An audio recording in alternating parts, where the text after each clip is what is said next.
हम लोग श्रीमद् भागवतम के तीसरे स्कंद के 5वें अध्याय के 9वें श्लोक को पढ़ रहे हैं और ये अंतिम प्रश्न है विदुर जी का मैत्रेय मुनि को। Let me just confirm. अब कल क्या सुने थे देख लेते हैं एक बार। यस्तत्त्वभेदैरधिलोकनाथो लोकान् लोकान् सह लोकपालान् अचिक्लृपद्यत्र हि सर्वसत्त्वनिकाय भेदोऽधिकृतः प्रतीतः। जिन यही मतलब जिन तत्वों के भेद के द्वारा विभिन्न तत्वों के द्वारा अधिलोकनाथ सभी लोकनाथ के स्वामी सभी लोकपतियों के स्वामी भगवान श्री कृष्ण ने लोकान अर्थात लोकों को और अलोकान अर्थात अलोकों को और उन लोगों को जो लोकालोक पर्वत के आगे है और सहलोकपाल लोकपालों के साथ उनके उन लोकपतियों के उन लोकों के लोकपतियों के साथ अचिक्लोपत अर्थात सृष्टि की भगवान। अत्र जगत में ही निश्चित ऐसा है सर्वसत्व निकाय भेदा जीवों के विभिन्न सत्व अर्थात अस्तित्वों के कारण उनका जो समूह का भेद है जो अधिकृतः प्रतीता उनके अधिकार के संग अनुसार प्रतीत होता है या प्रसिद्ध होता है या अबाधित होता है। ये सब बातें बताई गई थी। बेसिकली बात यह है कि जो भगवान ने सृष्टि करी है विभिन्न लोकों की और उनके लोकपतियों की और वहाँ पे जो विभिन्न प्रकार के जीवों का समूह है उनके अधिकार के अनुसार ऐसा प्रतीत होता है, तो उसका भी वर्णन आप हमसे करिए। अब आज के श्लोक में क्या कहते हैं जरा देखिए। एक मिनट। ओके। येन प्रजानामुत आत्मकर्म रूपाभिधानां च यभिधां व्यदत्थ। येन प्रजानामुत आत्मकर्म रूपाभिधानां च यभिधां व्यदत्त। नारायणो विश्वस्त्रगात्मयोनिर् एतच्च नो वर्णय विप्रवर्य। नारायणो विश्वसृगात्मयोनिर् एतच्च नो वर्णय विप्रवर्य। येन प्रजानामुत आत्मकर्म रूपाभिधानां च यभिधां विधत्त। येन प्रजानामुत आत्मकर्म रूपाभिधानां च यभिधां व्यदत्त। नारायणो विश्वसृगात्मयोनिर् एतच्च नो वर्णय विप्रवर्य। नारायणो विश्वसृगात्मयोनिर् एतच्च नो वर्णय विप्रवर्य। येन प्रजानामुत आत्मकर्म रूपाभिधानां च यभिधां व्यधत्त। येन प्रजानामुत आत्मकर्म रूपाभिधानां च यभिधां व्यधत्त। नारायणो विश्वसृगात्मयोनिर् एतच्च नो वर्णय विप्रवर्य। नारायणो विश्वसृगात्मयोनिर् एतच्च नो वर्णय विप्रवर्य। येन प्रजानामुत आत्मकर्म रूपाभिधानां च यभिधां व्यधत्त। येन प्रजानामुत आत्मकर्म रूपाभिधानां च यभिधां व्यधत्त। नारायणो विश्वसृगात्मयोनिर् एतच्च नो वर्णय विप्रवर्य। नारायणो विश्वसृगात्मयोनिर् एतच्च नो वर्णय विप्रवर्य।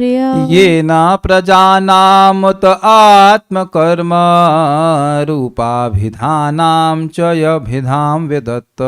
येन प्रजानामुत आत्मकर्म रूपाभिधानां च यभिधां व्यदत्त। मिस्टेक है, हमने इसमें मिस्टेक की हुई है। ये य शब्द है ही नहीं। वही मैं सोचता था बोलने में क्यों दिक्कत आ रही है।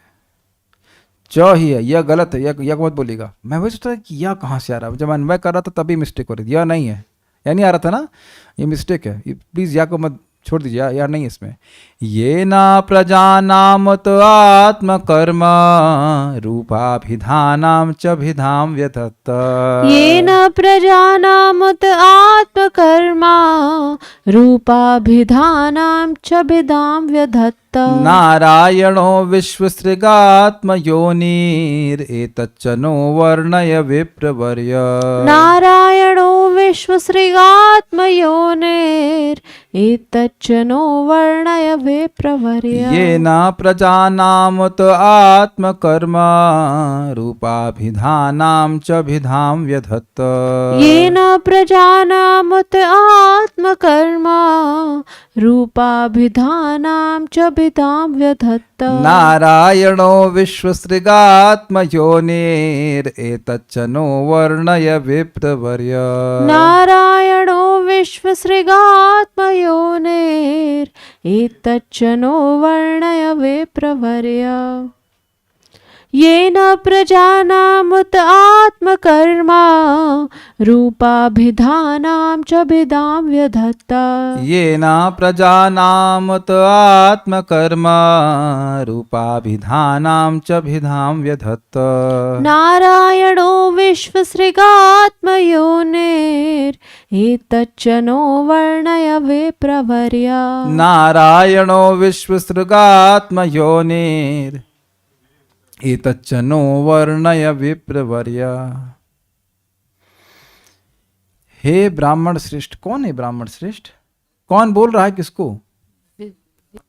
माइक पे बता रही है, माइक पे बताइए। हाँ, कौन ब्राह्मण श्रेष्ठ? मैत्री मुनि। यस, कौन बोल रहा है? विदुर जी। Very good, Vidur ji. हे ब्राह्मण श्रेष्ठ, आप यह भी बतलाएं कि ब्रह्मांड के सृष्टा तथा आत्मनिर्भर प्रभु नारायण ने किस तरह विभिन्न जीवों के स्वभावों, कार्यों, रूपों, लक्षणों तथा नामों की पृथक पृथक रचना की है। उत मतलब साथ ही, मतलब ये सब तो बताइए, साथ में यह भी बताइए कि हे विप्रवर्य, साथ में यह भी बताइए हे द्विजश्रेष्ठ, विश्वसृक् अर्थात विश्व के सृष्टा, आत्मयोनि अर्थात स्वतः सिद्ध, आत्मनिर्भर, जिनका कोई जन्मदाता नहीं है, उन भगवान नारायण ने, नारायण मतलब जो सभी नरों के आश्रय हैं, या नार नामक जल जिनसे उत्पन्न होता है, जो उनका अयन है, जिनका स्थान है, वैसे नारायण। ये ना भगवान नारायण जिस प्रकार प्रजानाम अर्थात प्रजाओं के, क्या हो गया? आप फोन चेक कर रहे हैं, फोन में कुछ अलग लिखा हुआ है।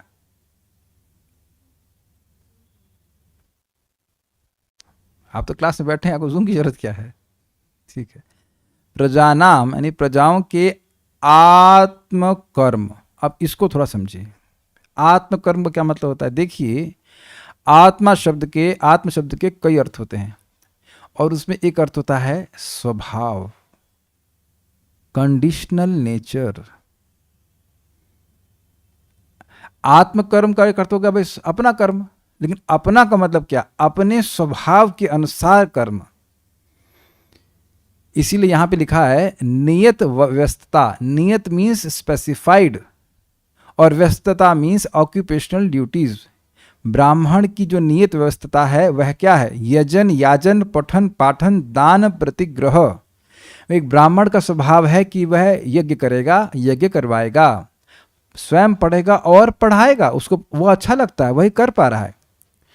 दान स्वीकार करेगा और दान देगा भी, ऐसा नहीं लेकर के भरता रहे अपने अकाउंट में, नहीं।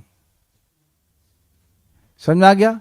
क्षत्रियों का क्या स्वभाव होता है? ईश्वर भाव। युद्धे च अपलायनम, युद्ध में वो पलायन नहीं कर सकते। और ईश्वर भाव, मैं लोगों की रक्षा करने वाला हूं, सब मुझ पर निर्भर हैं, इसे ईश्वर भाव कहते हैं। और नियामक का भाव भी होता है। तो इस प्रकार से क्षत्रिय अपना जीवन यापन करते हैं। इसीलिए भगवान ने भगवद गीता में कहा कि तुम भिक्षा करके नहीं रह सकते हो अर्जुन, तुम क्षत्रिय हो, रह ही नहीं सकते, तुम्हारे लिए कर्म नहीं है। वैश्य, वैश्यों का स्वभाव होता है कृषि गोरक्ष वाणिज्यम वैश्य कर्म स्वभावचम, वाणिज्य करेंगे ही, it is just easy for them. तो ईजी क्यों होता है? क्योंकि वह उनके स्वभाव के अनुसार होता है। और शूद्रों के लिए क्या था? परिचर्या, ऊपर के 3 वर्णों की नम्र भाव में सेवा करना, यह है शूद्र का स्वभाव। बेसिकली नौकरी करना ये शूद्र का स्वभाव है। It is just happy, it just keeps them happy. अब इसमें कोई भेदभाव नहीं है। जीवात्मा विभिन्न योनियों में भ्रमण कर रहा है और जो है जो कर्म करता है उसके अनुसार उसके चित्त पर संस्कार बन जाते हैं और वही संस्कार उसको प्रेरणा देते हैं, ये काइंड ऑफ बाध्य कर देते हैं एक तरह से कि उसको वैसे ही कार्य करना अच्छा लगता है। तो बड़े ध्यान से सुनिए, हर व्यक्ति अपने स्वभाव के अनुसार जो भगवान ने नियत कर्म किए हैं अगर उनको करता है तो वह उसके लिए दिव्य है। आप आसुरी और दैवीय स्वभाव के पढ़ेंगे भगवद गीता में तो यही वर्णन किया गया है। एक क्षत्रिय युद्ध में मर जाता है तो उसको वही गति प्राप्त होती है जो एक सन्यासी को प्राप्त होती है मरने के बाद। कुछ समझ में आ रहा है बात? इसलिए समाज की व्यवस्था ऐसी होनी चाहिए कि हर व्यक्ति अपने स्वभाव के अनुसार कार्य करे। अभी मैं मंदिर गया था, अभी का मतलब कल परसों की बात होगी, तो एक बच्चा हमको मिला, भक्त है, वो कह रहा है मैं बहुत कंफ्यूज हूँ, कभी मैनेजमेंट करता हूँ, कभी नौकरी के लिए कुछ करता हूँ, कभी बिजनेस करता हूँ, कभी ये करता हूँ। समझ में आ गया ना? वह अपने स्वभाव के अनुसार कार्य नहीं कर पा रहे हैं। ये बहुत बड़ा चैलेंज है, आसान बात नहीं है। सभी लोगों को आप शूद्र नहीं बना सकते। लोगों से, कुछ लोगों से नौकरी होगी ही नहीं। कृष्णारविंद प्रभु नौकरी करेंगे? मुस्कुरा रहे हैं प्रभु जी, क्योंकि बिजनेसमैन है। तो जो बिजनेसमैन है उसके मन में संकल्प ही नहीं आता कि वह नौकरी करे, और जो नौकरी करने की इच्छा रखते हैं या उनका स्वभाव ऐसा है, मैं कोई नहीं कह रहा हूँ गलत है अच्छा है, बस मैं कह रहा हूँ कि स्वभाव है, तो उनके मन में भय होगा कि वह बिजनेस कैसे करेंगे। Does that make sense? ये इतना आसान नहीं कि जा करके युद्ध स्थल पे कोई छाती पे गोली सहन कर सके, नहीं कर सकता कोई। क्षत्रिय स्वभाव होना चाहिए। अब देखिए इधर यमुनानगर में हम लोग जाते हैं, वहाँ पे बहुत सारे लड़के जो है सेना में भर्ती होने के लिए उत्साहित रहते हैं। केवल पैसे की बात नहीं है, पैसे से समर्थ हैं फिर भी सेना में जाना चाहते हैं, तो ये क्षत्रिय स्वभाव है। Does that make sense? तो ये भगवान ने सृष्टि करी है, और इसीलिए भगवान ने आगे कहा है भगवद गीता में, आगे का मतलब भगवद गीता में कहा है स्वभावस्तु प्रवर्तते, हर व्यक्ति का स्वभाव ही प्रवर्तित होता है। तो अब बढ़िया बात यह है कि उस स्वभाव का प्रयोजन, स्वभाव का नियोजन कहना चाहिए, स्वभाव का डोवटेलिंग कहना चाहिए, वह भगवान की सेवा में हो जाए। ब्राह्मण भगवद गीता भागवत पढ़ें और दूसरों को पढ़ाएं, ये बात है। भगवान के यश के विस्तार में इन सभी चीज़ों की डोवटेलिंग क्या कहेंगे उसको, मतलब they should be engaged in that service. तो खैर भगवान ने यहाँ पे व्यवस्था करी, सभी प्रजाओं के आत्म कर्म अर्थात नियत व्यवस्था का वर्णन किया। अच्छा, उस कर्म के अनुसार लोगों को रूप प्राप्त होते हैं, और उस रूप के स्वरूप और गुण प्राप्त होते हैं, और उस रूप के अनुसार व्यक्ति के नाम रखे जाते हैं। African, Chinese, American, Indian, Russian, Burmese, अलग अलग रूपों के और गुणों के अनुसार नाम हैं कि नहीं है? ये भी भगवान की व्यवस्था है। आप कहेंगे इंसानों ने रखे हैं, किस इंसान ने शुरू किए? किसी ने तो, ये भाषा का व्यवस्था भी तो भगवान ही की है। विचार कीजिएगा। किरात हूणांध्र पुलिंद पुलकषा आभीर शुंभा यवना खसादया ये न्येप चपापा यदपाश्रयाश्रया शुद्ध्यंति तस्मै ब्रह्म प्रभविष्णवे नमः। तो ये देख रहे ना, किरात, हूण, ये सब नाम है ना, संस्कृत में ही नाम चल रहा है ना। वो यहाँ कुछ अपभ्रंश हो गया, लेकिन सारी भाषाओं का मूल तो संस्कृत भाषा है, तो ये सब तो सब आ ही रहा है ना। ये सब के नाम रखे गए हैं कि नहीं रखे गए? नाम भी रखे गए हैं। और अभिधानाम मतलब के नामों को भिधाम मतलब भेद च व्यथत्ता किए हैं, मतलब भगवान की व्यवस्था से यहाँ पे विभिन्न लोगों के नाम और रूपों के भेद किए गए हैं। देखिए सबका शरीर बना तो उन्हीं 5 तत्वों से, पृथ्वी, जल, वायु, अग्नि, आकाश, लेकिन नाम और रूप के अनुसार नाम का भेद होना जरूरी है कि नहीं? नहीं तो आप पहचानेंगे कैसे किसी को? ये ब्राह्मण है, ये क्षत्रिय है, और ये स्त्री है, और ये पुरुष है। अब एक बड़ी मजेदार बात ये, क्या मजेदार बात है? ये सब झूठ है। झूठ क्यों है? क्योंकि आत्मा इन सब में कुछ भी नहीं है, ना ब्राह्मण है, ना क्षत्रिय है, ना वैश्य, ना शूद्र है। लेकिन फिर ये झूठ क्यों बोला जा रहा है? क्योंकि जीवात्मा अपनी पहचान अपने देह से कर रहा है, तो अगर उसे केवल यह बता दिया जाए कि तुम आत्मा हो, तो वह पूछेगा कि मैं करूं क्या। बहुत बहुत ही गोह्य बात है, उसके लिए बहुत प्रॉब्लम हो जाएगी वो करे क्या, क्योंकि हम सब कुछ, हम में से हर व्यक्ति कुछ न कुछ हमेशा करना चाहता है। न ही कश्चित क्षण अपनी जात तिष्ठत्य कर्मकृत, एक भी क्षण हम बिना कुछ किए नहीं रह सकते। पहले ये बताइए कि दिख रहा है कि नहीं दिख रहा है। We become troubled by not having to do something. कुछ समझ रहे हैं मेरी बात? हम में से हर व्यक्ति कुछ ना कुछ करना चाहता है, और वह हर व्यक्ति अपने स्वभाव के अनुसार कुछ ना कुछ करेगा ही। ये भी समझ में आ गया? 2 पॉइंट पकड़िए। हमेशा आत्मा का स्वभाव है क्रियाशीलता, तो कुछ ना कुछ तो करेगा, और वह अपने स्वभाव के अनुसार करेगा। अब अगर वह स्वभाव के अनुसार इंद्रिय तृप्ति करता है तो गया, फिर वो और इस भावना में भर जाएगा कि वह देह है। लेकिन अपने स्वभाव के अनुसार अगर उसको इस प्रकार से नियोजित किया जाता है कि वो भगवान की सेवा करे, तो उसका ये जो देह अध्यास है कि मैं देह हूँ, ये भावना समाप्त होती है। नहीं तो केवल ये बोलते रहने से कि मैं देह नहीं हूँ, मैं देह नहीं हूँ, काम नहीं चलेगा। ये काम नहीं चला था भगवद गीता के 2 अध्याय के 39 श्लोक में। एषा ते अभितः सांख्या बुद्धि योगे माम शृणु बुद्धिया युक्तो यया पार्थ कर्म बंधम प्रहास्यसि। भगवान स्वयं अर्जुन को ज्ञान दे रहे हैं कि कैसे हम लोग देह नहीं, हम आत्मा हैं। 2.12 से लेकर के 2.38 तक, मतलब मोटा मोटी ऐसे, कि कैसे आत्मा को वायु सुखा नहीं सकती, अग्नि जला नहीं सकती, इत्यादि इत्यादि। लेकिन फिर भगवान कहते हैं कि देखो, तुम अपने हृदय की अशुद्धि के कारण इस आत्मा की अनुभूति नहीं कर पा रहे हो, तो मैं वह ज्ञान दे रहा हूँ जिसके द्वारा तुम नियत कर्म करके भगवान को समर्पित करते हुए इस आत्मा की अनुभूति कर सकते हो। तो केवल प्रेस्क्राइब ड्यूटीज करना ही उद्देश्य नहीं है। प्रेस्क्राइब ड्यूटीज को ब्राह्मण, क्षत्रिय व शूद्र की वह भगवान को समर्पित करते हुए चलने से व्यक्ति को आत्म साक्षात्कार प्राप्त होता है। नहीं तो केवल क्रिया करने से तो कुछ होगा नहीं है।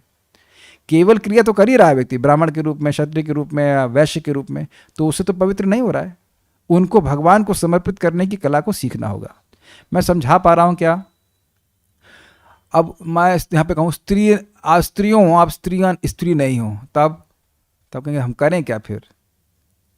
तो स्त्रियों का सहज स्वभाव होता है कि खाना बनाती हैं, तो उस खाना बनाने की क्रिया को भगवान को समर्पित कर दीजिए। कहो नहीं तुम स्त्री नहीं हो, तुम पुरुष नहीं हो, तुम माँ नहीं, किसी की बहन नहीं हो, ये नहीं हो, वो नहीं हो, तो व्यक्ति परेशान हो जाएगा। तो इसलिए शास्त्र को ऐसा झूठ बोलना पड़ता है कि तुम स्त्री हो, तुम्हारा ये धर्म है। एक माता जी बोली, सारा धर्म खाली पत्नी के लिए है, पति के लिए नहीं है। तो अरे भाई, तुम अपना धर्म करोगे तो तुमको लाभ होगा, तुम्हारे पति तुम्हारा अपना धर्म करेंगे तो अपना लाभ होगा उनको। जब हम भोजन करते हैं तब भी ये बोलते हैं कि सारा खाना हमारे लिए है, उस सामने वाले के नहीं है खाना। नहीं, हम अपना धर्म करें, हमसे हमारा उत्थान होगा। Is it okay? इसको महाराज बड़े सुंदर तरह से समझाते हैं, बहुत सुंदर तरह से आपको समझ आ जाएगा कि भाई देखिए, नदी है तो प्रयोजन क्या होता है? नदी को पार करना। लेकिन आप जानते हैं कि नदी को पार करने के साथ साथ नदी के भाव में भी बहना पड़ता है थोड़ा बहुत। देखा है आपने मायापुर में नदी क्रॉस करते समय? यू कैन नॉट से कि हम बिल्कुल नदी के साथ बहेंगे भी नहीं, है ना? तो आप देह के अनुसार व्यक्ति को चलना ही पड़ता है। तो देह में रहते हुए उस भावना से भावित हैं तो क्या करें? हम ब्राह्मण हैं, हम क्षत्रिय हैं, भावना है, लेकिन उन कर्मों को जब हम भगवान की सेवा में नियोजित करते हैं तो व्यक्ति पवित्र हो जाता है। तो इसलिए भगवान ने विभाजन किया हुआ है। लोगों के लिए ईजी होता है। You just can't tell people you not the body. केवल ये कह देने मात्र से कि आप देह नहीं हो, ये काम नहीं चलेगा। उसके बाद उसे कुछ धर्म बताना पड़ेगा कि वो कुछ कार्य कर सके उसके अनुसार, और उसको भगवान की सेवा में नियोजित करना पड़ेगा। तो भगवान ने किस प्रकार से व्यवस्था करी यह भी बताइए। इसी वजह से आप आगे जाकर 7वें स्कंद में वर्णाश्रम का वर्णन सुनेंगे, और वहां यह भी सुनेंगे कैसे वर्णाश्रम को भगवान की सेवा में उपयोग किया जाए। इस पे परम पूज्य हल्धर महाराज का एग्जाम्पल बड़ा सुंदर है कि देखिए, जब छत डाली जाती है तो लकड़ी का फ्रेमवर्क बनाते हैं।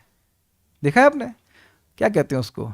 कुछ कहते हैं, मैं भूल रहा हूँ, बांधकम बोलते हैं, कुछ तो कुछ बोलते हैं, मैं भूल रहा हूँ क्या कहते हैं। एक फ्रेमवर्क सा रहता है, उसको बांध देते हैं, उसके ऊपर जो है फिर अब सीमेंट डाला जाता है, तो फिर वो स्थिर हो जाता है, फिर उसको हटा लेते हैं। तो वर्णाश्रम वो फ्रेमवर्क है जिसमें व्यक्ति भक्ति ठीक से कर पाता है। शटरिंग, यस, शटरिंग करता है कि ऐसा नहीं कि जिंदगी भर आप शटरिंग ही बांधे रहेंगे, लेकिन शटरिंग के द्वारा व्यक्ति को सहायता प्राप्त होती है। ठीक है? एतच्च नह वर्णया, यह सभी भी हमको वर्णन कीजिए। और यहाँ पे च से इंगित है कि एतत मतलब यह जो मैंने पूछे वह वर्णन कीजिए, और च मतलब जो नहीं पूछा है वह भी वर्णन कीजिए। ऐसा हो सकता है कि मैं कुछ अपने काम की बात ना पूछा हूं, अपने कल्याण की बात ना पूछा हूं, तो वह भी बताइए। ठीक है, श्लोक देखिएगा। ये ना जिस प्रकार प्रजानाम, प्रजाओं का, उत मतलब यह भी बताइए, आत्मकर्म स्वभाव के अनुसार कर्म, उसके अनुसार रूप, अभिधानम और उसके अनुसार नाम, च विधाम वेदत्ता, यह हटा दीजिएगा, जो विभिन्न प्रकार के भेद भगवान ने किए हैं। क्या किए हैं? स्वभाव के अनुसार कर्म, उनके अनुसार रूप और उनके अनुसार नाम, उनका जो भेद भगवान किए हैं। कौन किए हैं? नारायण। वह कौन है? तो कहते हैं विश्वसृक, वह विश्व के सृष्टा हैं। विश्व के सृष्टा तो और लोग भी हो सकते हैं, तो कहते हैं आत्मयोनि, अर्थात वह स्वतः सिद्ध है। और अन्य लोग जो हैं वो जैसे आगे अन्य प्रजापतिवादी भी हैं, तो वह सब आत्मयोनि नहीं है, वह भगवान पर निर्भर होते हैं। एतच्च योनिर के साथ एतच्च हो जाएगा। एतत् यह सब मतलब केवल यही नहीं, इससे पिछले जो जितने भी प्रश्न के वह सब, च मतलब जो नहीं वर्णन पूछा है वह भी, नह वर्णया हमको वर्णन कीजिए। क्यों करूं, हम तो जानते नहीं इसके बारे में। तो कहते हैं वे प्रवर्य, आप ब्राह्मणों में श्रेष्ठ हैं, आप जरूर जानते हैं। आप यह नहीं कह सकते कि आप नहीं जानते। हाँ, नह नह नह को यहाँ संस्कृत में आ रहा है तो नो हो जाता है, लेकिन शब्द है नह। नह मतलब हमको। श्रीधरी, विदुर जी ने कहा कि हे विप्र श्रेष्ठ, हे ब्राह्मणों में श्रेष्ठ, आप हमें यह भी बतलाएं कि विश्वसृक अर्थात संपूर्ण जगत की सृष्टि करने वाले तथा आत्मयोनि अर्थात स्वतः सिद्ध मतलब जो दूसरे पर निर्भर नहीं करते, भगवान नारायण ने किस प्रकार से जीवों के स्वभाव, कर्म, रूप तथा नामों के भेदों का निर्माण किया। देखिए एक बात यहाँ पे समझाना पड़ेगा मुझे, स्वभाव शायद ना समझ में आया होगा। देखिए स्वभाव का मतलब क्या होता है? स्वभाव आप ऐसे समानता शब्द यूज करते हैं, लेकिन स्वभाव का मतलब क्या? It is a conditional nature. स्वभाव इज नॉट स्वरूप। स्वभाव जीवात्मा का स्वरूप नहीं। जीवात्मा का स्वरूप है भगवान श्री कृष्ण का सेवक। वह हर परिस्थिति में वह कृष्ण की सेवा ही करता है, पहले ये समझ लीजिए। लेकिन स्वभाव का मतलब क्या है? प्रकृति के गुणों का संसर्ग अपने विगत कर्मों के कारण, जो हमने पहले कर्म किए हैं उनके कारण हम प्रकृति के गुणों का संसर्ग करते हैं, सतोगुण का, रजोगुण का, तमोगुण का। और उसके अनुसार व्यक्ति का चित्त का एक विशेष प्रकार की स्थिति हो जाती है, या तो वह सतोगुण से प्रभावित होता है, या रजोगुण से, या तमोगुण से, या इनके मिश्रण से। तो उसके अनुसार उस व्यक्ति का स्वभाव बन जाता है, जो उसको बार बार वैसे ही कार्य करने के लिए प्रेरित करता है। जैसे आप लोग सब सतगुणी हैं, भक्त हैं, तो आप सुबह उठते हैं, भगवान की भक्ति करते हैं। लेकिन बहुत से लोग उठते हैं, जो बहुत से लोग बहुत देर में उठते हैं, वो तमोगुण का आस्वादन करते रहते हैं अगर कहा जाए, और इस कारण से वो घोर कर्म करते हैं, वो गायों को मारते हैं और गलत कार्य करते हैं। समझ में आ गया बात? तो यह गुणों के कारण उनका जो स्वभाव बन गया, ऐसे उस कारण से स्वभाव ही उनको प्रेरित करता है इस प्रकार से कार्य करने के लिए। ठीक है, ये बात बोल रहे हैं। ओके, नोट, एतच्च में च यह सूचित करता है कि जो नहीं पूछा है वह भी हमको वर्णन करिए। मैं कुछ भूला तो? हाँ है, ठीक है। सारार्थ दर्शनी, अब ये एक अलग अंडरस्टैंडिंग देंगे, इधर देखिएगा।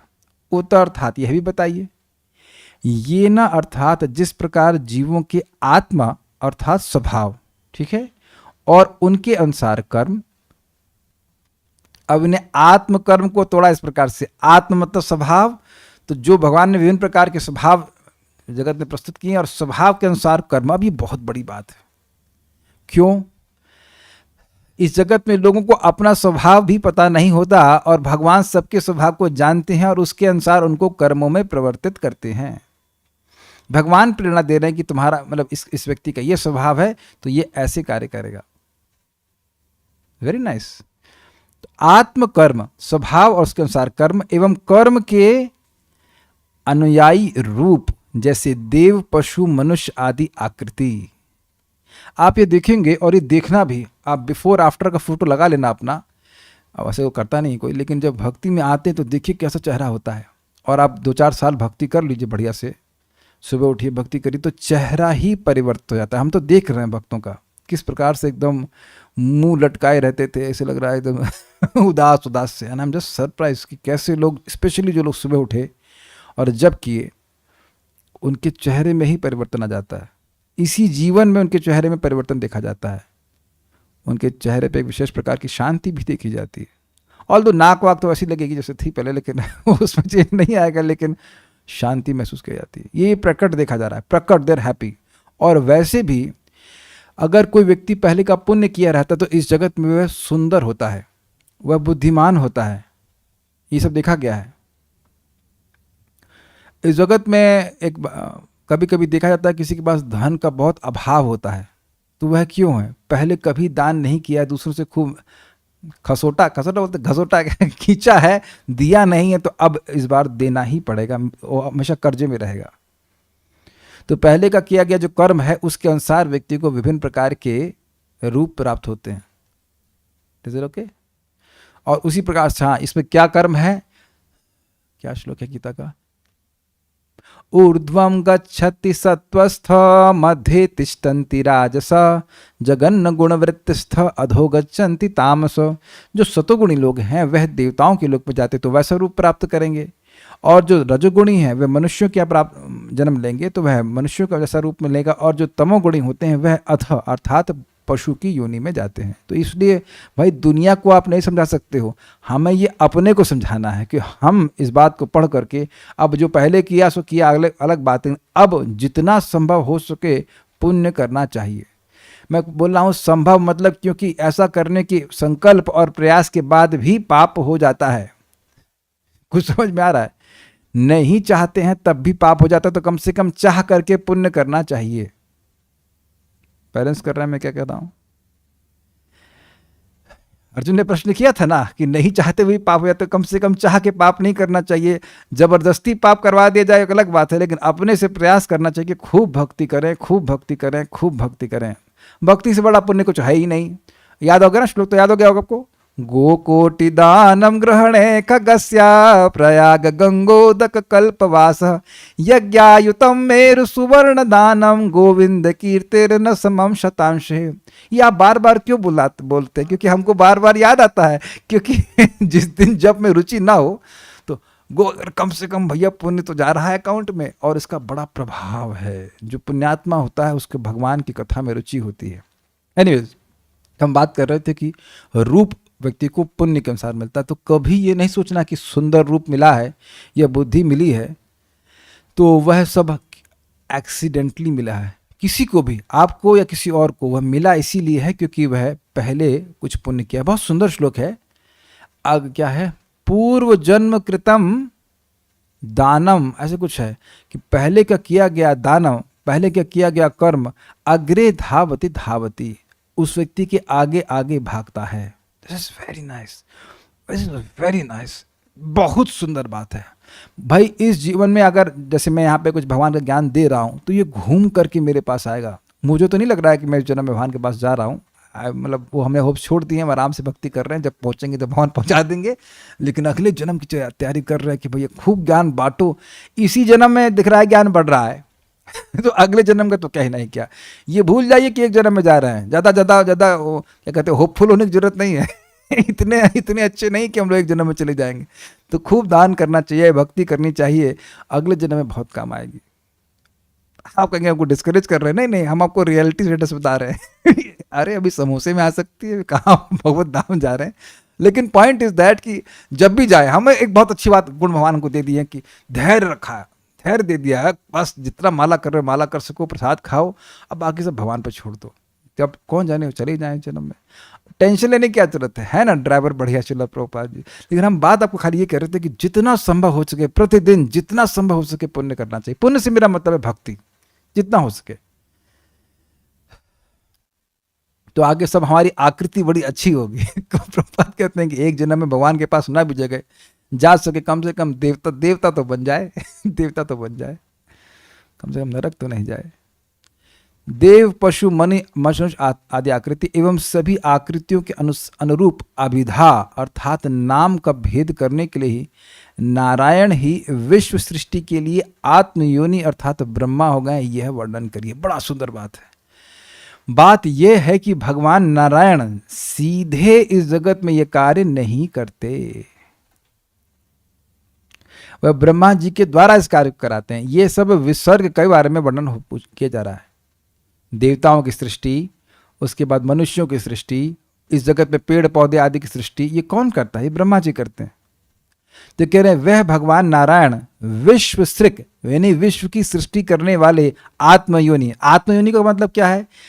आत्मा जिनकी योनि है, अर्थात आत्मा अर्थात परमात्मा अर्थात भगवान नारायण ही जिनके उद्गम स्थान है, वह ब्रह्मा हो गए। कुछ अर्थ समझ में आया आपको?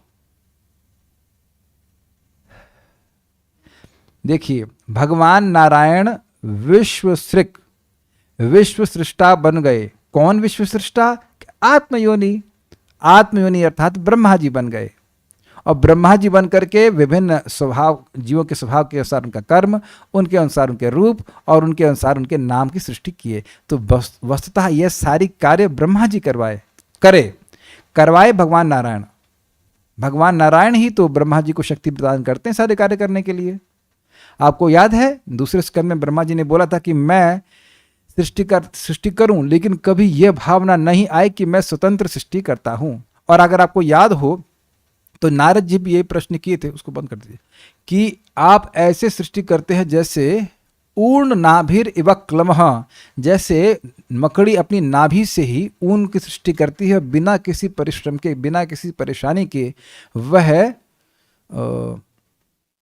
जाल बुन देती है। तो ऐसा प्रतीत होता है कि आप स्वतंत्र रूप से सारे सृष्टि के कार्य कर रहे हैं। तो इस सृष्टि क्या है? ब्रह्मा जी के लोगों के विभिन्न शरीरों का निर्माण करना, उनके रूपों का निर्माण करना, उनकी वृत्तियों का निर्धारण करना। ये समझ में आता है? विधि का विधान का मतलब क्या होता है? यही सब होता है।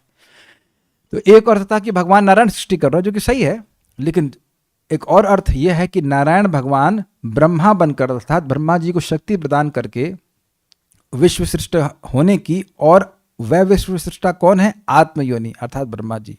आत्मयोनि का अर्थ समझ में आया? आत्मा मतलब परमात्मा और योनि मतलब उद्गम स्थान। तो कह रहे हैं कि भगवान ही जिनके उद्गम स्थान हैं। तो भगवान किनके उद्गम स्थान हैं? ब्रह्मा जी के। ब्रह्मा जी के डायरेक्ट पुत्र अगर हैं तो कौन है? ब्रह्मा जी, क्षमा कीजिएगा, भगवान गर्भोदकश विष्णु के डायरेक्ट बेटे कौन हैं? ब्रह्मा जी हैं। तो कह रहे हैं कि वह ब्रह्मा हो गए, और इस प्रकार से कैसे सृष्टि करी यह भी वर्णन करिए।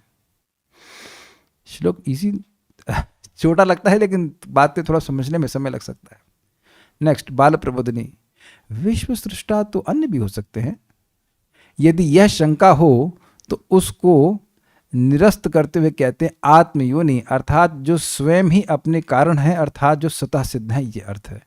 उसका कारण है कि वे नारायण हैं। अब प्रश्न ये है कि यह क्या लिंक है? नारायण अर्थात जो सभी नरों के, सभी जीवों के आश्रय हैं।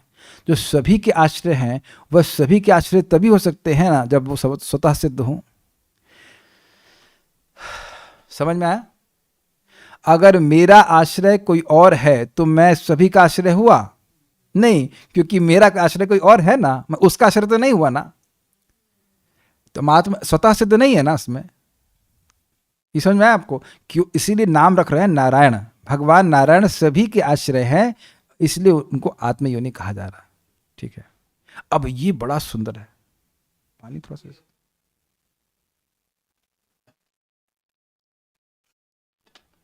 ये देखिएगा, बड़ा मजेदार है। प्रा यह पूरक के अर्थ में है। जैसे प्र को कई बार आपने सुना होगा, प्रकृष्ट, प्रकृष्ट अच्छी प्रकार से। जैसे प्रोज्झित, उज्झित मतलब झाड़ू मारना, और प्रोजित मतलब बढ़िया से, पूरी तरह से झाड़ू मार देना। तो प्र शब्द पूर्ण करने में, कंप्लीटनेस के अर्थ में। ठीक। विशेष रूप से पुरुषार्थ को जो पूरा करें, ऐसे विप्रों में आप वर्य अर्थात श्रेष्ठ हैं, इसलिए आपके लिए कुछ भी जानना संभव है। अतः मुझको कृतार्थ करिए, यह सूचित करने के लिए विप्र वर्य ऐसा संबोधन करते हैं। ये समझ में आया? वी मतलब विशेष और प्र मतलब पूर्णतः। तो जो विशेष रूप से पुरुषार्थ को पूरा करें वह है विप्र। नहीं समझ में आया? वी मतलब विशेष और प्र मतलब पूरा। तो विप्र का मतलब हुआ वह व्यक्ति जो दूसरे की पुरुषार्थ की प्राप्ति में विशेष रूप से, पूर्णता से, विशेष रूप से पूर्ण करे जिस पुरुषार्थ को, उसको विप्र कहेंगे। तो ऐसे लोगों में ऐसे लोगों को में जो लोग दूसरों के पुरुषार्थ को पूर्णतः पूर्ण करते हैं, उसमें आप सर्वश्रेष्ठ हैं। आप समझिए कि इन प्रश्नों का उत्तर ना पाकर के मैं कुछ न्यूनता का अनुभव कर रहा हूं, कुछ कमी का अनुभव कर रहा हूं। इस कमी को आप जरूर पूरा करेंगे, क्योंकि आप तो विप्रो में वरीय हैं। इसीलिए मेरे सभी प्रश्नों का उत्तर देने में आप पूर्णतः समर्थ हैं, इसलिए उनको विप्र वरीय कह रहे हैं। ये ऊपर से गया या आ गया समझ में? वरीय मतलब श्रेष्ठ, लेकिन विप्र का अर्थ समझ रहे हैं? प्र मतलब पूर्णतः से, जैसे हम लोग सुनते हैं ना प्रोजिता में, तो प्रोजिता में पूर्ण रूप से झाड़ू मार देना। उचित मतलब झाड़ू मारना। जैसे घर में कभी माता जी लोगों को जरूर डांट पड़ी होगी मम्मी से, तुमको झाड़ू मारना भी नहीं आता है, ठीक से पूरी तरह से झाड़ू मारो, मतलब कुछ कचरा बाहर ना पड़े। कभी डांट पड़ी है आप लोगों से? अच्छा नहीं पड़ी, तभी सीखी नहीं। अच्छा वैक्यूम क्लीनर यूज करते हैं, ठीक है। लेकिन आप समझ रहे हैं कि ऐसी डांट पड़ी होगी। अरे पूरी तरह से रोटी पकाओ, अभी कढ़ी पूरी नहीं पकी है। अब प्रश्न है दूसरों का पुरुषार्थ कैसे पूरा कर सकते हैं? अच्छा, तो यह बताइए कि जब कथा कोई भक्त सुनाते हैं तो हमारा पुरुषार्थ नहीं पूरा होता है? भगवान के बारे में श्रवण कीर्तन करने का मौका मिलेगा तब ना प्रेम प्राप्ति होगी। तो कथा कोई ठीक से बताए, पूरी तरह से बढ़िया से बताएगा तब ना पुरुषार्थ पूरा होगा। आधी बात बताए आधी छोड़ दे तब। इसी बात के लिए तो शौनक ऋषि बड़ा धन्यवाद करते हैं कि तुन्ना निस्तरो दुस्तराम। अब श्लोक भूल गया बिल्कुल, अभ्यास छूट गया। प्रथम स्कंद का प्रथम अध्याय का लास्ट के में है, दुस्त कली सत्व हरम पुमसाम, ऐसा करके श्लोक है कि हम लोग इस कलयुग रूपी दुस्तर सागर को पार करना चाहते थे, लेकिन हम लोगों को समझ नहीं आ रहा था कि कैसे पार करें। कथा सुनना चाहते थे, लेकिन कथा सुनाने वाला कोई था ही नहीं। तो आप आ गए, तो हम तो यह समझ रहे हैं कि भगवान ही हमारे सामने आ गए, भगवान की सीधी कृपा हम समझ रहे हैं। तो जिस प्रकार से सुत को स्वामी जी कथा सुनाए, वह उसका धन्यवाद शौनक ऋषि करते हैं। जरा दिखाइए श्लोक क्या है।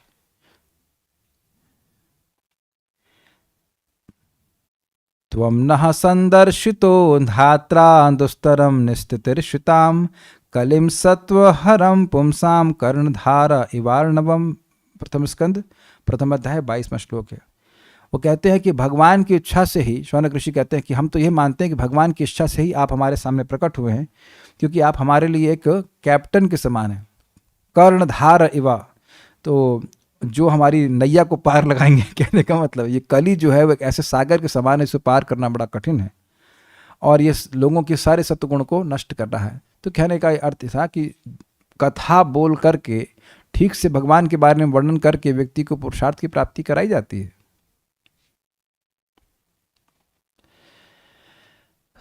देखिए, सब भक्त अनुभव करते हैं कि अगर किसी श्लोक की व्याख्या हो रही है और श्लोक की व्याख्या ठीक प्रकार से होती है, तो भक्त लोग क्लास के बाद, कथा के बाद एक पूर्णता का अनुभव करते हैं, पूर्णता का अनुभव करते हैं कि हाँ, हमको ये श्लोक समझ में आया, बड़ी अच्छी बात बताई गई।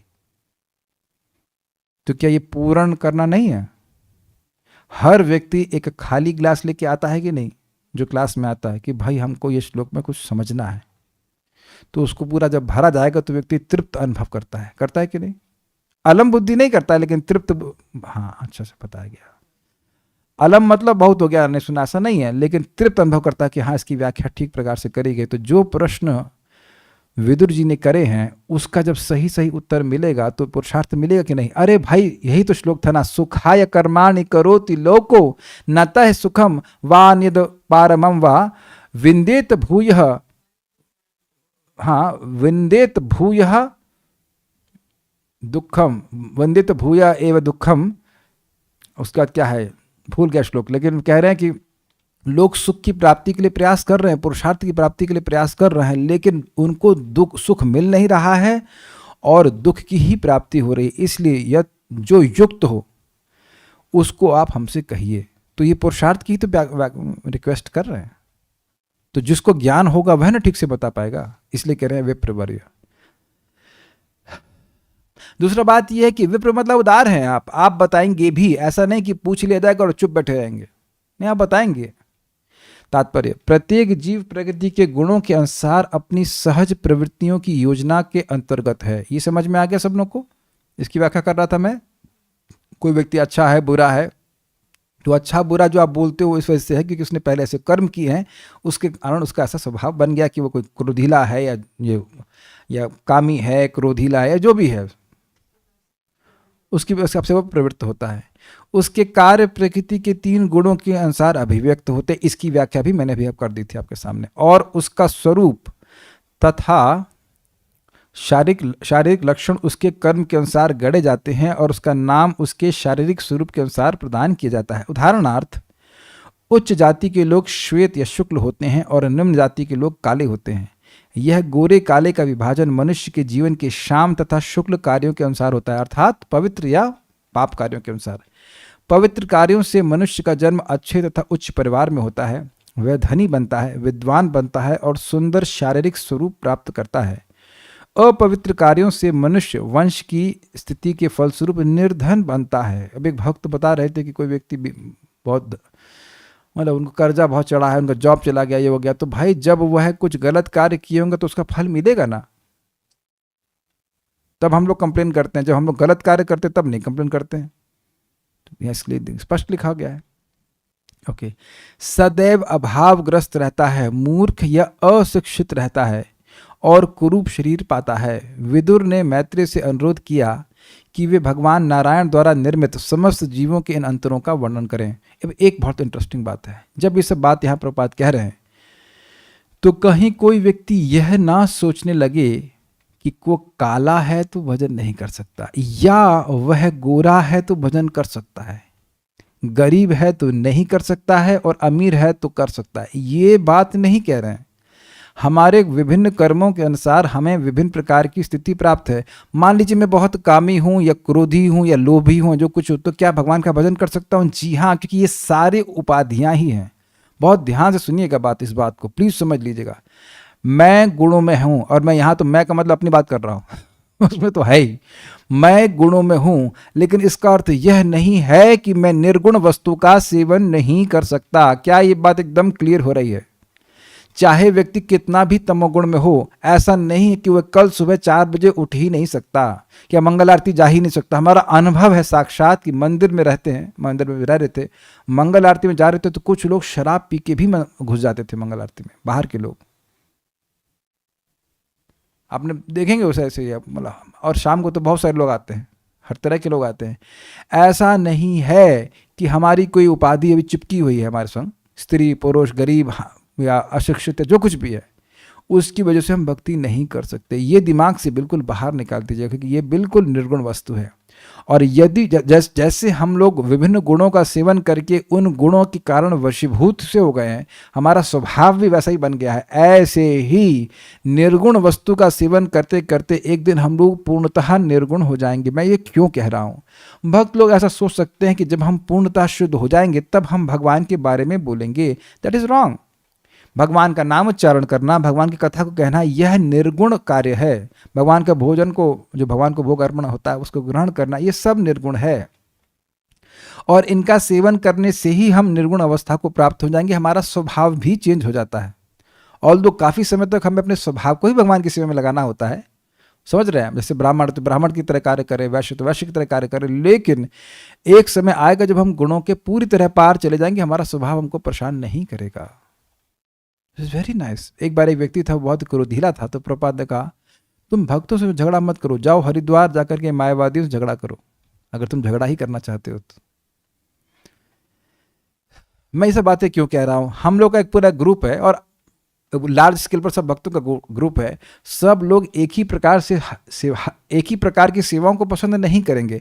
अन्य अन्य सेवाओं के प्रति सबकी रुचि होती है। सब भगवान की सेवा में लगे रहें, धीरे धीरे करके सब शुद्ध हो जाएंगे। लेकिन भगवान का नाम जप और कथा ये सबके लिए है।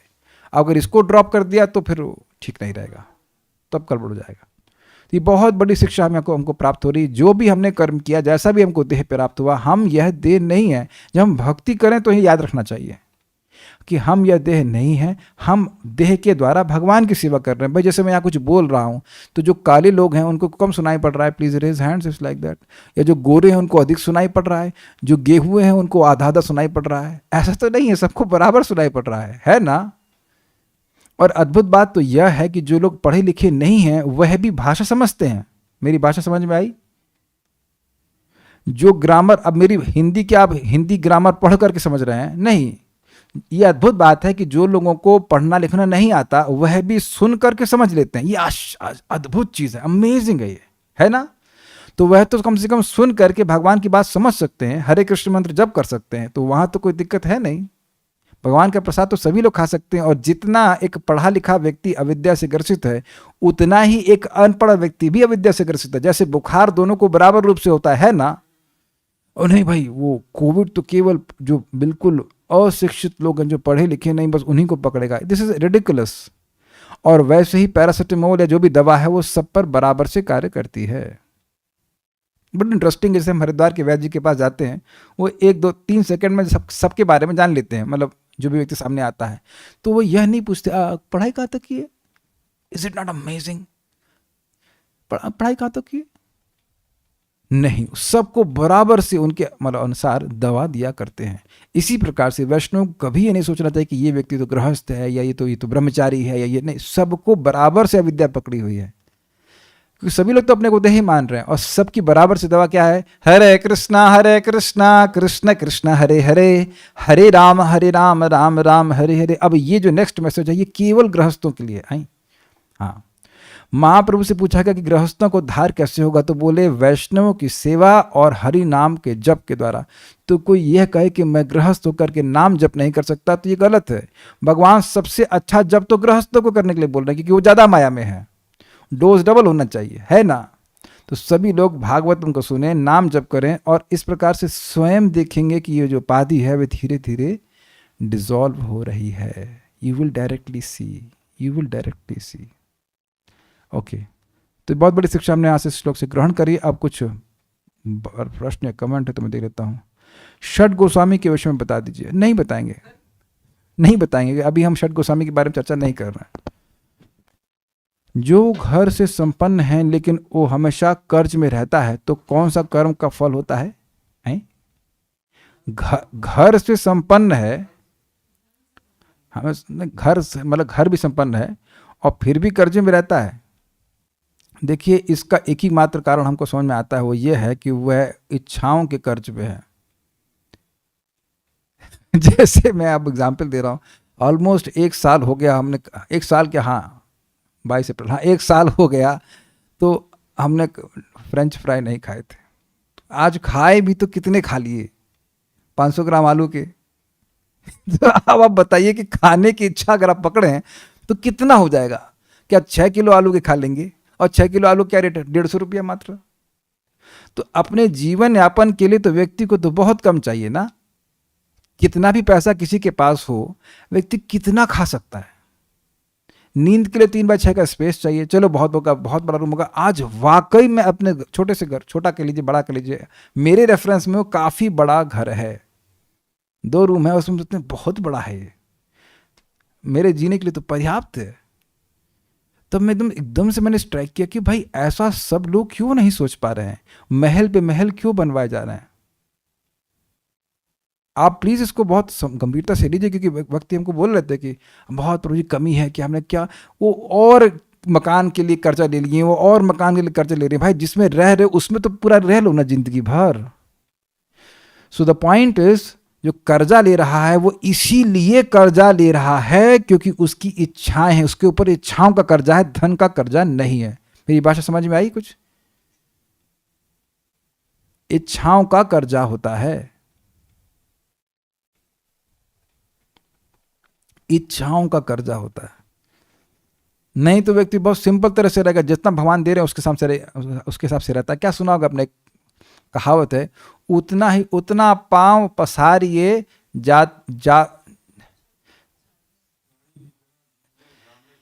ना उतना ही पांव फैलाइए जितनी लंबी चादर है। चादर जितनी लंबी है उतना ही पांव फैलाइए, नहीं तो पांव बाहर आएगा और बाहर मच्छर काटेगा, है ना? आपने देखिए, जिसके पास मच्छरदानी नहीं होती है तो कंबल के अंदर घुस जाता है, उसके बाहर नहीं निकलता है। तो जो व्यक्ति अपनी इच्छाओं को बढ़ाएगा उसको बाहर मच्छर काटेगा। मतलब यही, अरे पैसा लाओ, खून पीने के लिए लोग आएंगे, पैसा लाओ पैसा लाओ पैसा लाओ। तो इसका सूत्र है, जो व्यक्ति भगवान का नाम जब गंभीरता से करेगा वह देखेगा कि जैसे जितने में भगवान रख रहे हैं उसी में खूब खुश रहेगा। आहा, भगवान बड़ी दया कर रहे हैं, बड़ी दया कर रहे हैं। ठीक है ना।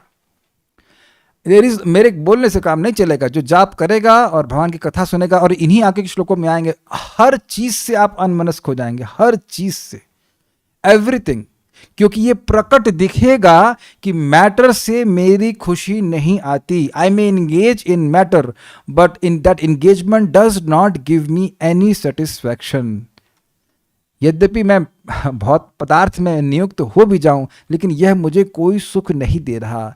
ये भगवान बिल्कुल अमेजिंग है। भगवान, मैं इस पर कुछ रिफ्लेक्शन कहना चाहता हूँ। ये बस भक्त लोग सोचते होंगे भगवान तुरंत हमारी सारी भोग की इच्छा क्यों नहीं समाप्त कर रहे हैं? Because Krishna wants to empower us. ये कैसे? भगवान चाहते हैं कि हम उनका चुनाव करें, दबाव में उनकी सेवा नहीं करें। This is amazing. परम पूज्य राधानाथ महाराज इस बात को समझा रहे थे। That's why Krishna can allows us to go into sense gratification. तुम करके देख लो। लेकिन भक्ति करता है, कथा सुनता है, जब करता है तो भगवान उधर के टेस्ट को गायब कर देते हैं। तो उसको लगता है ये तो मजा नहीं आया, ये तो अच्छा नहीं हुआ, ये तो अच्छा नहीं हुआ।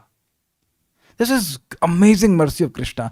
भगवान कहते तुम ठीक है भोग में जाना चाहते हो, जाके देखो क्या तुमको सुख मिला? नहीं, नहीं मिला। तो क्यों नहीं मेरी कथा सुनते हो?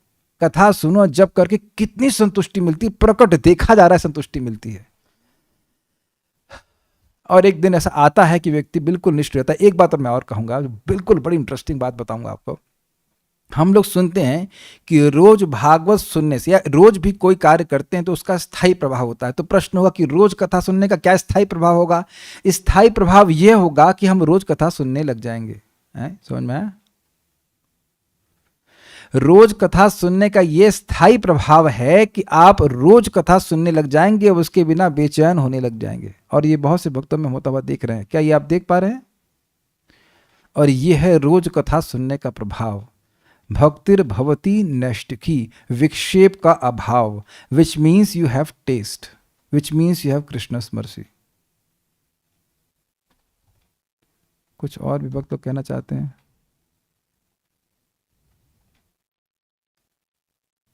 Why does a person get fruit of his activity in next life? Why not on the spot?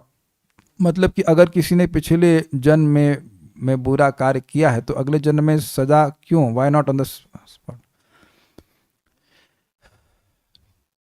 कह रहे हैं कि सारे कर्मों का फल इसी जन्म में क्यों नहीं मिल जाता है? क्योंकि जन्म बहुत छोटा है। अब मान लीजिए आप कुछ दान कर रहे हैं तो वह भोगने के लिए कई जन्म लगेंगे। अच्छे कार्य भी तो कई समय तक फलीभूत होते हैं। यहां बैंक में भी आप पैसा जमा करते तो आप ऐसा तो नहीं कह सकते कि तुरंत उसका इंटरेस्ट मिल जाए, कुछ समय के बाद मिलता है ना। तो भगवान की व्यवस्था है इस प्रकार से। छोटा सा कर्म यहां कर रहे हैं लेकिन उसका जो परिणाम है वह वह छोटा नहीं होगा। ये बात सिद्धांत है। Okay, so will stop here. आप कुछ पूछ रहे थे, बोलिए। हरे कृष्ण प्रभु जी। प्रभु जी, हम लोगों ने पढ़ा कि स्वभाव और कर्म भगवान द्वारा प्रदत्त होता है हर जीव के लिए। प्रदत्त मतलब उनकी व्यवस्था है। हाँ, तो फिर जीव कर्म फल का क्यों सफर करता है? अरे तो चुनाव तो हम लोग किए हैं ना भाई। कोई आप गुणों का कार्य कर रहे हो, उसका संस्कार आपके मन में पड़ रहा है, वो सारा व्यवस्था कौन की है? भगवान की है। लेकिन इच्छा तो मैंने किया है ना। भगवान अगर ना चाहे तो जीवात्मा तो कभी लिप्त होने वाला नहीं है। ये तो प्रश्न आगे फिर विदुर जी करेंगे मैत्री से कि आत्मा तो निर्लिप्त है, लेकिन क्योंकि जीव की इच्छा है इसलिए भगवान ऐसी व्यवस्था करते हैं कि उस पर संस्कार बने और गुणों से प्रभावित हो, ये हो वो हो। Arrangement is by Lord but desire is by us. इच्छा तो हमारी है ना। होटल में कहीं व्यक्ति जाता है तो ऑर्डर तो वो करता है ना, भले खाना नहीं बनाता लेकिन ऑर्डर तो वही किया। तो बिल पेमेंट कौन करेगा? तुम बनाए हो, तुम पेमेंट करो। कहते नहीं, ऑर्डर कौन दिया रे? ऑर्डर तो आप दिए ना। ठीक है ना। इसीलिए तो भगवान कहते हैं न मे कर्माणि लिम्पन्ति न मे कर्म फले स्पृहा। मैं किसी के कर्म का धारण करने वाला नहीं रहता हूं। एक प्रश्न कर रहे हैं कि हम तो माया के अंडर में ही रह के डिजायर करते हैं ना, तो वह भी तो हमारा ही चुनाव है ना। आप अपना चुनाव करके तो इस क्लास में आए हैं, बाकी लोग फिर माया में पड़े हुए हैं। सुनने के बाद भी तो ड्रॉप कर रहे हैं। इस कथा में आने के बाद भी तो लोग ड्रॉप कर रहे हैं। क्या मैं लोगों को गाली देता हूं? किसी को गाली दी यहां पे? गाली तो नहीं दे रहे हैं। और इस समय जो कार्य कर रहे हैं, अगर मैं चैलेंज कर लूं कि इस समय जो लोग नहीं आते क्लास में, वो क्या वाकई, मतलब हो सकता हो कि भक्ति कार्य कर रहे हो क्या, लेकिन वाकई क्या वो भक्ति का ही कार्य कर रहे हैं? जरा क्वेश्चन पूछ लें अपने आप से।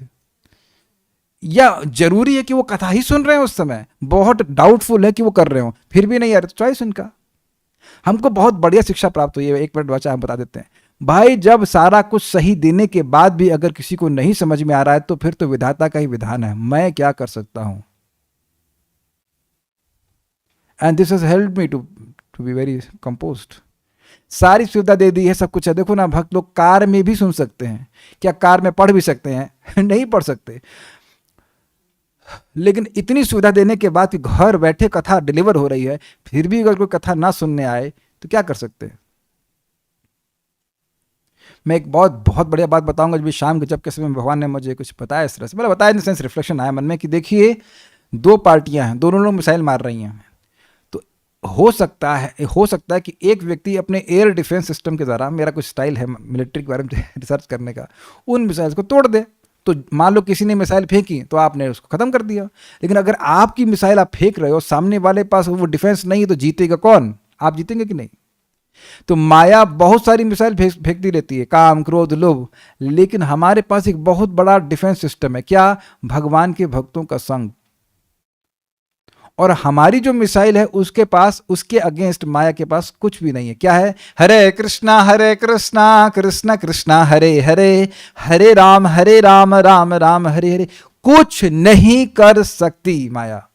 ये मैं अपने मन से नहीं बोल रहे, परम पूज्य राधानाथ महाराज के शब्दों को कह रहा हूं कि नाम और भगवान के भक्तों का संग, इसमें माया कुछ नहीं कर सकती। अच्छा एक बात बताइए, आप में से कोई ऐसा व्यक्ति है जो माया के बाहर हो? नहीं है, मुझे पता है कोई नहीं है। लेकिन कभी ऐसा हुआ है कि भक्तों की संगति में आप माया में चले गए हो, इस कथा में आप माया में चले गए हो? ऐसा भी तो आज तक नहीं हुआ कभी। ये दोनों पक्ष देख पा रहे हैं कि नहीं देख पा रहे हैं? आज तक आप गए माया में कभी क्लास में? It is not possible. मैं अभी माया में हूं क्या? Not now at least. तो अपने स्ट्रांग होल्ड को समझना चाहिए कि हाँ भाई, हम भक्तों के संग में कितना स्ट्रांग अनुभव करते हैं, और ये मिसाइल दागते रही तो जीत तो हमारी निश्चित है। अब इसके बाद भी अगर किसी को ना समझ में आए तो हम क्या कर सकते? So up to everyone what we can do.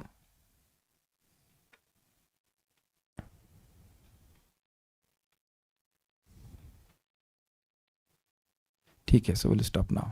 Shrimad Bhagavatam की जय, श्रील प्रभुपाद की जय, निताय गौर प्रेमानंदे।